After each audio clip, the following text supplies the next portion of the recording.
Assalamualaikum warahmatullahi wabarakatuh. Perkenalkan, nama saya Diah Agustina Prihastiwi. Saya adalah seorang pengajar di program studi D3 Akuntansi Universitas Medan. Kali ini saya akan menjelaskan teknik pengajaran saya pada mata kuliah utama yang saya ampu, yaitu Akuntansi Manajemen dengan kode EAK224 atau sebelumnya 162277 dengan bobot 3 SKS. Mata kuliah ini biasa ditawarkan pada semester genap. Sebelumnya, saya akan menjelaskan mengenai deskripsi singkat dari mata kuliah ini. Dalam menjalankan tugas dan fungsinya, manajemen dalam suatu organisasi pasti harus mengambil suatu keputusan. Agar keputusan tersebut dapat tepat sasaran, maka pengambilan keputusan harus didasarkan pada informasi. Akuntansi manajemen hadir sebagai suatu sistem yang dapat menyediakan informasi untuk memenuhi berbagai macam kebutuhan ataupun tujuan dari manajemen. Secara garis besar, informasi yang dihasilkan oleh akuntansi manajemen dapat digunakan untuk memenuhi tujuan manajemen seperti misalnya, pertama, penentuan biaya dari produk, jasa, ataupun objek biaya lain. Kedua, perencanaan, pengendalian, evaluasi kinerja, dan continuous improvement dari suatu organisasi. Ketiga, pengambilan keputusan lain yang dibutuhkan oleh manajemen. Oleh karena itu, informasi yang dihasilkan oleh akuntansi manajemen digunakan pada semua fase manajemen, meliputi perencanaan, pengendalian, dan pengambilan keputusan. Selain itu, akuntansi manajemen juga hadir bukan hanya pada perusahaan manufaktur, tapi juga dibutuhkan di perusahaan dagang, jasa, bahkan perusahaan non-profit. Oleh karena itu, informasi yang dihasilkan oleh akuntansi manajemen digunakan pada semua fase manajemen, meliputi perencanaan, pengendalian, dan pengambilan keputusan. Selain itu, akuntansi manajemen juga hadir bukan hanya pada perusahaan manufaktur, tapi juga dibutuhkan pada perusahaan dagang, jasa, bahkan organisasi non-profit. Seiring dengan semakin tajamnya persaingan usaha dan perubahan lingkungan industri karena perkembangan teknologi, membuat akuntansi manajemen harus terus berkembang dan berinovasi. Fokus dari akuntansi manajemen saat ini telah menjadi bagaimana dapat membantu organisasi untuk dapat melayani customer-nya secara lebih baik dan membantu untuk mengelola rantai nilai dari organisasi secara lebih efisien dan tetap menjaga kualitas. Bahkan saat ini, akuntansi manajemen juga bertujuan untuk membantu organisasi dapat memenuhi tanggung jawab sosialnya atau Corporate Social Responsibility, serta membantu organisasi memanfaatkan bisnis digital untuk memiliki keunggulan kompetitif. Capaian pembelajaran dari mata kuliah ini yaitu, pertama, agar mahasiswa mampu menerapkan aspek akuntansi untuk pengendalian biaya dan penyediaan informasi bagi manajemen dalam rangka proses pengambilan keputusan. Yang kedua, agar mahasiswa mampu menganalisis informasi untuk pengambilan keputusan yang sifatnya strategis dan taktis. Metode pembelajaran yang saya gunakan pada mata kuliah saya yaitu PIAS. PIAS merupakan singkatan dari penyampaian materi, interaksi, serta assessment. Pada tahap pertama yaitu penyampaian materi. Pada tahap ini, saya akan menyampaikan materi bahan kajian sesuai dengan buku teks dan referensi yang dipergunakan, yaitu buku Managerial Accounting 8th Edition karangan Hansen dan Mowen. Materi yang disampaikan setiap pertemuan sesuai dengan bahan kajian yang tercantum pada EPS. Setelah itu dilanjutkan dengan diskusi tugas ataupun studi kasus. Studi kasus ini dipilih agar dapat membantu mahasiswa lebih memahami pengaplikasian teori yang dipelajari pada dunia praktik, bisnis, ataupun industri. Sebelum pertemuan kuliah, tugas atau studi kasus harus telah dikerjakan oleh mahasiswa secara berkelompok.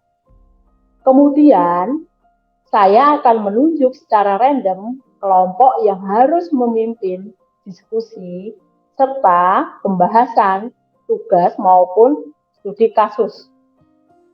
Dengan metode ini, maka saya secara tidak langsung memaksa mahasiswa untuk mempersiapkan diri terlebih dahulu ataupun belajar sebelum pertemuan kelas. Selain itu, pada pertemuan ke-7 dan ke-15 akan dilakukan diskusi mengenai proyek tugas akhir yang disusun oleh kelompok mahasiswa.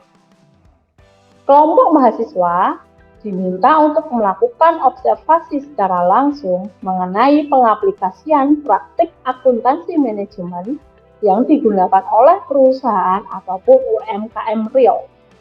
Kemudian, kelompok mahasiswa tersebut harus menyusun suatu laporan akhir. Dengan metode ini, maka mahasiswa akan lebih memahami penggunaan akuntansi manajemen pada praktiknya. Metode pembelajaran yang berikutnya yaitu interaksi. Interaksi antara dosen dengan mahasiswa terdiri dari interaksi face-to-face baik di kelas maupun luar kelas dan interaksi melalui e-learning yang dimiliki oleh Universitas Tidar yang bernama ELITA. Interaksi face-to-face di kelas dilakukan untuk mengajak mahasiswa untuk mengutarakan pendapatnya dan konfirmasi atas pemahaman mahasiswa, serta mengukur tingkat pemahaman mahasiswa terhadap materi yang diajarkan. Selain itu, saya juga menyediakan waktu di luar kelas bagi mahasiswa yang membutuhkan bimbingan, baik mengenai mata kuliah maupun bimbingan akademik lainnya. Interaksi ini saya lakukan dengan menjunjung nilai empati, profesionalitas, dan nilai akademik.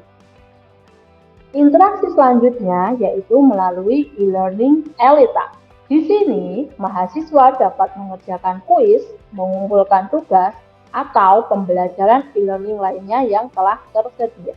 Saya kemudian akan memberikan feedback secara langsung atas pekerjaan yang telah dikumpulkan melalui ELITA itu. Tahap terakhir dari metode pembelajaran saya yaitu assessment. Pada pertemuan pertama kuliah, saya akan menyampaikan EPS dan kontrak kuliah dari mata kuliah. Kontrak kuliah ini berisikan informasi perkuliahan, penjelasan tugas, kasus maupun proyek yang harus dikerjakan mahasiswa, komponen dan bobot penilaian, serta aturan kelas. Aturan kelas ini harus disepakati bersama antara dosen dan juga mahasiswa. Dengan menyampaikan RPS dan kontrak kuliah ini, maka mahasiswa akan mengetahui bahan kajian yang harus dipelajari, serta kewajiban yang harus mereka penuhi untuk lulus dari kelas dengan nilai yang memuaskan. Contoh komponen dan bobot penilaian untuk kelas saya adalah sebagai berikut. Tugas dan kuis masing-masing sebesar 5%. UTS dan UAS masing-masing 20%. Studi kasus dan hasil proyek sebesar 50%. Berikut ini, mari kita saksikan bagaimana pengajaran saya di kelas mata kuliah akuntansi manajemen. Assalamualaikum warahmatullahi wabarakatuh. Waalaikumsalam warahmatullahi wabarakatuh. Selamat siang para mahasiswa sekalian, masih semangat? Masih. Baik, terima kasih. Oke, kembali hadir ya di kelas kita pada pertemuan hari ini, siang hari ini. Kita dari kelas akuntansi manajemen untuk kelas 1, ya kan? Akuntansi manajemen kodenya EAK 224. Nah, pada pertemuan kali ini kita sudah masuk ke pertemuan kedua ya, yaitu pembahasannya mengenai konsep dasar akuntansi manajemen. Oke, sebelum saya masuk ke materi pada pertemuan minggu ini, hari ini, saya mau sedikit mengulas ataupun membahas ya kembali mengenai pertemuan kita yang minggu lalu, pertemuan pertama, yaitu mengenai overview, ya kan? Pengenalan mengenai apa itu akuntansi manajemen, ya kan? Masih ada yang ingat? Ya, belum belajar ya. Akuntansi manajemen itu pada dasarnya adalah kita akan belajar mengenai konsep alat-alat ataupun praktik-praktik akuntansi manajemen yang bisa digunakan untuk mencapai tujuan dari suatu organisasi. Ya, jadi alat-alat akuntansi manajemen ini ya, konsep-konsep yang ada di akuntansi manajemen ini bisa digunakan untuk membantu organisasi dalam mencapai tujuan perusahaannya. Ya, jadi akuntansi manajemen ini dapat membantu atau menghasilkan informasi keuangan bagi internal perusahaan. Oke. Apa yang akan dipelajari? Yang dipelajari yaitu misalnya satu, kita akan belajar mengenai bagaimana konsep untuk membentuk, menyusun suatu harga pokok dari produk kita. Atau yang kedua mungkin kita juga bisa belajar mengenai bagaimana pengaplikasian dari alat taktikal untuk pengambilan keputusan manajemen. Seperti itu. Dan nanti akan banyak sekali yang akan kita pelajari. Nah, pada pertemuan hari ini ya, kita akan membahas mengenai konsep dasar akuntansi. Seperti namanya, konsep dasar akuntansi manajemen. Ini akan membekali para mahasiswa sekalian yang nantinya akan dapat membantu mempermudah dalam memahami konsep-konsep yang lebih lanjut di akuntansi manajemen ini. Nah, sebelumnya mungkin agar kuliah kita lebih terarah, kemudian juga mencapai tujuannya, akan saya sampaikan kesepakatan kelas kita sebelumnya ya, yaitu aturan yang akan kita ikuti bersama dalam melaksanakan perkuliahan, yaitu selama kuliah kita akan sama-sama meninggalkan gadget kita ya. Jadi HP maupun alat komunikasi harus kita matikan suaranya ya dalam mode getar, agar kita sama-sama semuanya bisa konsentrasi dalam belajar. Kemudian juga teman-teman para mahasiswa wajib untuk sudah mempersiapkan materi membaca buku teks yang sudah kita sepakati gunakan dalam kelas ini ya, yaitu buku Hansen dan Mowen, Akuntansi Manajemen edisi ke-8. Teman-teman para mahasiswa juga harus sudah mengerjakan tugas yang sudah disediakan atau tertulis pada RPS sebelum para mahasiswa sekalian masuk ke kelas. Jadi nanti selama kuliah itu adalah tempat kita berdiskusi mengenai materi yang akan dipelajari. Oke, sedangkan metodenya adalah nanti saya akan menyampaikan materi mengenai perkuliahan bahan kajian pada pertemuan. Setelah itu akan diikuti dengan sesi diskusi dari teman-teman semuanya. Silahkan apabila ada pertanyaan ataupun mungkin ada dari para mahasiswa sekalian yang memiliki pendapat, ingin menyampaikan diskusinya kepada kelas, silahkan. Setelah itu kita akan melakukan evaluasi terhadap pemahaman dari para mahasiswa dari bahan kajian pada pertemuan kuliah. Seperti itu yang akan kita lakukan pada pertemuan kali ini. Baik, kita lanjutkan ke pertemuan hari ini, yaitu mengenai konsep dasar dari akuntansi manajemen. Apa sih yang akan kita pelajari hari ini? Ya, pertama harus saya sampaikan ini ya Pak, biar fokus. Kita tujuannya adalah belajar untuk mengenai proses pembebanan biaya. Ya, kemudian yang kedua yaitu kita akan belajar mengenai apa aja ya, mengenai produk berwujud dan produk yang tak berwujud. Yang ketiga, kita akan belajar mengenai bagaimana penyusunan laporan keuangan internal bagi perusahaan yang bergerak di bidang manufaktur maupun di bidang jasa. Oke, baik, memasuki pada materi yang pertama yaitu mengenai metode pembebanan biaya. Nah, di sini metode pembebanan biaya ya, itu terbagi menjadi 3 konsep ataupun 3 metode. Ya, metode pembebanan biaya ini tergantung pada hubungan antara cost object dengan cost of resources. Ya, yaitu apa? Hubungan antara objek biaya dengan biaya sumber dayanya. Apabila hubungan dari biaya sumber daya dengan biaya objeknya ya, itu semakin dekat itu artinya hubungannya bisa kita langsung telusuri, hubungannya langsung bisa kita lihat secara langsung ya.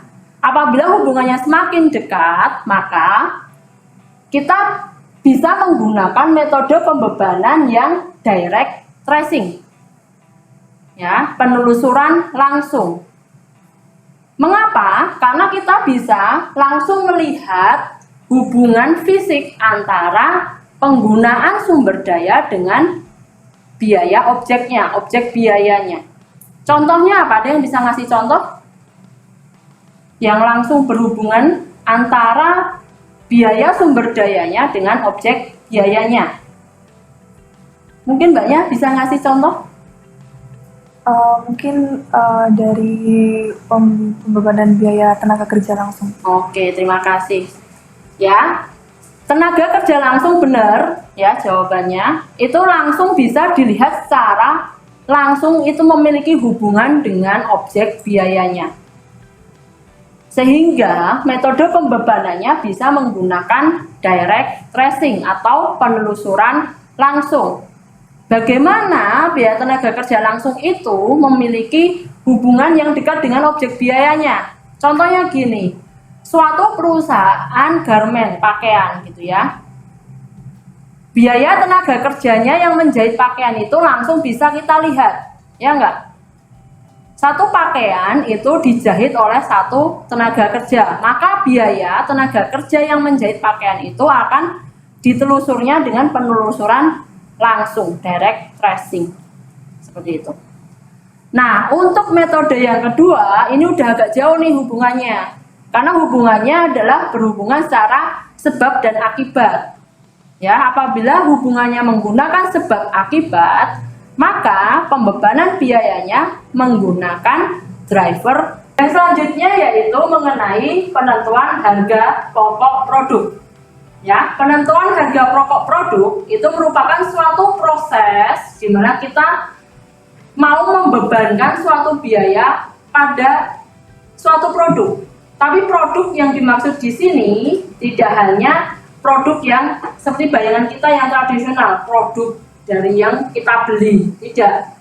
Tapi untuk tujuan spesifik internal suatu organisasi ataupun suatu perusahaan. Ya, di sini saya gambarkan mengenai fungsi-fungsi ataupun tugas pokok yang ada pada suatu perusahaan.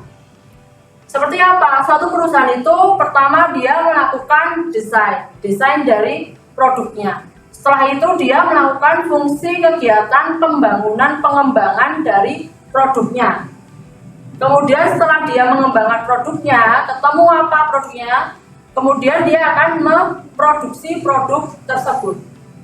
Setelah dia memproduksi, dia kemudian harus menjualnya, memasarkannya. Memasarkannya membutuhkan distribusi. Ya, distribusi untuk agar produk barang tersebut sampai ke tangan customernya. Setelah itu kemudian dia bisa melakukan fungsi pelayanan. Pelayanan kepada para customer yang menggunakan barang ataupun jasa dari perusahaan tersebut. Nah, proses ini kemudian tidak berhenti pada servis atau layanan yang diberikan kepada customer. Tapi perusahaan harus selalu melakukan improvement, peningkatan terhadap produknya. Ya, karena suatu perusahaan pasti tidak ingin mati di tengah jalan. Dia pasti ingin akan survive, bertahan hingga waktu yang lama, sehingga dia harus melakukan peningkatan terus-menerus. Nah, setiap proses kegiatan fungsi yang dilakukan organisasi ini pasti memakan sumber daya. Kalau memakan sumber daya, maka membutuhkan biaya. pasti akan muncul biaya. Nah, oleh karena itu dalam setiap tahapan kegiatan yang dilakukan organisasi itu harus dilakukan suatu penghitungan biaya yang dibutuhkan untuk melakukan kegiatan ini. Oleh karena itu ya, pada akuntansi manajemen akan menghasilkan informasi ya, informasi biaya yang tidak hanya untuk menghitung harga pokok produknya, tapi akan menghasilkan informasi biaya yang bisa berguna bagi internal perusahaan.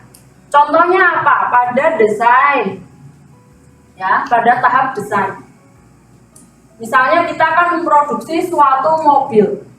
Apabila desainnya masih yang tidak banyak berubah dari yang periode lalu, maka tentu saja kita tidak membutuhkan perubahan biaya yang banyak sekali.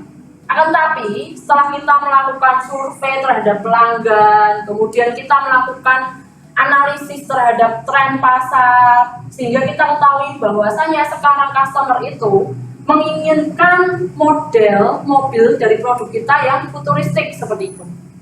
Sehingga kita harus menyesuaikan produk kita dengan desain yang sesuai dengan tren pasar. Dari tahap itu, dengan sistem akuntansi manajemen, itu bisa memberikan informasi mengenai berapa biaya yang dibutuhkan apabila kita mendesain mobil produk kita dengan desain produk yang terbaru sesuai dengan tren yang sedang disukai oleh customer saat ini. Begitu juga yang lainnya. Artinya, ya, proses penentuan harga pokok produk itu tidak hanya bertujuan untuk menghitung biaya produk itu, tapi untuk menghitung biaya dari suatu objek biaya. Nah, oleh karena itu teman-teman belajar mengenai konsep objek biaya. Karena yang dicari biayanya itu bukan hanya produknya. Karena apa? Objek biaya itu bisa berupa berbagai macam. Bisa nggak cuma produk, bisa apa? Customer-nya. Ya, bisa apa? Ini produknya. Bisa apa? Departemennya. Kita mau mencari berapa sih biaya dari suatu objek biaya. Dan objek biaya itu yang tadi dipelajari ya, tidak hanya terbatas pada produk kita yang fisik, tidak, tapi juga bisa produk yang tidak berwujud. Baik, seperti itu tadi pembahasan dari saya. Mungkin sekarang kita masuk pada sesi tanya jawab diskusi ya dari teman-teman sekalian. Silahkan apabila dari para mahasiswa sekalian ada yang ingin ditanyakan, ingin didiskusikan, saya beri kesempatan. Silahkan. Oh ya, silakan. Permisi Bu, saya izin bertanya. Jadi sebelumnya Ibu telah menjelaskan bahwa untuk jenis produk ini terdapat jenis produk yang berwujud, fisik ataupun tidak berwujud, non fisik. Pertanyaan saya, bagaimana jenis produk ini bisa berpengaruh terhadap harga produk? Baik, terima kasih. Terima kasih atas pertanyaannya. Pertanyaan bagus sekali ya. Bagaimana tadi yang sudah saya jelaskan, jenis-jenis produk yang berupa produk yang berwujud, ada fisiknya, dan tidak berwujud, tidak ada fisiknya, itu berpengaruh terhadap harga produk ya, sama akuntansinya ya. Seperti ini teman-teman ya, para mahasiswa sekalian. Misalkan suatu perusahaan menghasilkan produk yang ada fisiknya, ada barangnya seperti itu.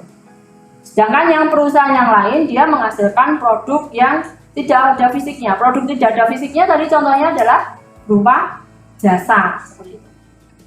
Nah, yang paling analogi ataupun alasan pertama yang langsung terpikirkan apa? Kalau produk ya yang berwujud ada fisiknya itu pasti akan membutuhkan atau menghasilkan adanya persediaan. Sedangkan kalau produk yang tidak berwujud, tidak ada fisiknya, di situ tidak ada persediaan. Nah, dari situ sudah terlihat. Dengan adanya persediaan, maka akan muncul biaya persediaan di situ. Nah, apabila suatu perusahaan yang produknya adalah berwujud, maka dia di situ akan terpengaruh pada biaya persediaannya. Biaya persediaan itu terdiri dari tadi apa aja? Ada persediaan awal, ya enggak? Persediaan dalam proses, kemudian persediaan barang jadi. Dan itu akan muncul dalam laporan keuangan perusahaan tersebut. Sedangkan kalau perusahaan produknya bersifat tidak fisik, jasa, maka ya tidak ada persediaan di situ. Tidak terpengaruh oleh biaya persediaan dari produknya. Oke, itu salah satu contohnya dari pengaruh dari sifat produknya terhadap penentuan harga pokoknya ataupun pada pelaporan sistem akuntansi manajemen. Oke, mungkin ada pertanyaan yang lain, diskusi yang lain dari para mahasiswa sekalian. Izin bertanya, Bu. Oh ya, silahkan. Mohon maaf sebelumnya, seperti yang sudah dijelaskan sama Ibu tadi, bahwa dalam metode pembiayaan ini Ibu menggunakan 3 metode itu. Nah, kapan penggunaan ketiga metode pembiayaan yang tadi sudah dijelaskan oleh Ibu? Oke, terima kasih. Good question juga ya, pertanyaan yang bagus. Kapan kita menggunakannya? Ya, seperti yang saya jelaskan tadi ya, masing-masing metode pembebanan itu adalah mengikuti karakteristik sifat dari objek biayanya, hubungannya dengan biaya penggunaan sumber dayanya. Apabila suatu objek biaya itu dapat memiliki hubungan yang jelas terlihat secara fisik, bahkan gitu bisa terlihat ya, dengan penggunaan sumber dayanya, maka metode pembebanannya adalah menggunakan penelusuran langsung. Sedangkan apabila hubungannya itu adalah hanya karena hubungan sebab dan akibat, maka menggunakan driver tracing. Nah, apabila kita kemudian hubungannya itu hanya berdasarkan arbitrase gitu kan, hanya berdasarkan kebijakan, maka kita kemudian menggunakan alokasi, pembebanan biaya dari penggunaan sumber daya tadi dibebankan kepada objek biaya. Baik para mahasiswa sekalian, kita sudah sampai di tahap terakhir dari perkuliahan hari ini, yaitu saya harus melakukan evaluasi, ya nggak? Evaluasi terhadap ketercapaian capaian pembelajaran kita pada pertemuan kali ini. Nah, silakan teman-teman mengakses e-learning kita elita.untidar.ac.id, kemudian silakan untuk masuk ke mata kuliah kita, yaitu akuntansi manajemen dengan kode EAK 224. Silakan diakses. Di situ sudah saya persiapkan, yaitu untuk tugas K1. Oke, jangan sampai salah mengeklik. Silakan untuk mengeklik K1. Silakan, sudah saya persiapkan kuis bagi para mahasiswa sekalian dikerjakan selama 10 menit. Oke, jadi silakan dikerjakan selama 10 menit terakhir ini melakukan evaluasi pembelajaran pada pertemuan hari ini. Baik, waktunya habis ya untuk mengerjakan kuis. Sudah disubmit semuanya? Sudah. Kalau sudah, ini langsung terlihat di website Elitanya hasil dari kuis teman-teman para mahasiswa sekalian ya. Ya baik, bisa dilihat para mahasiswa sekalian hasilnya sudah lumayan ya, sudah mengarah ke arah 100% menguasai.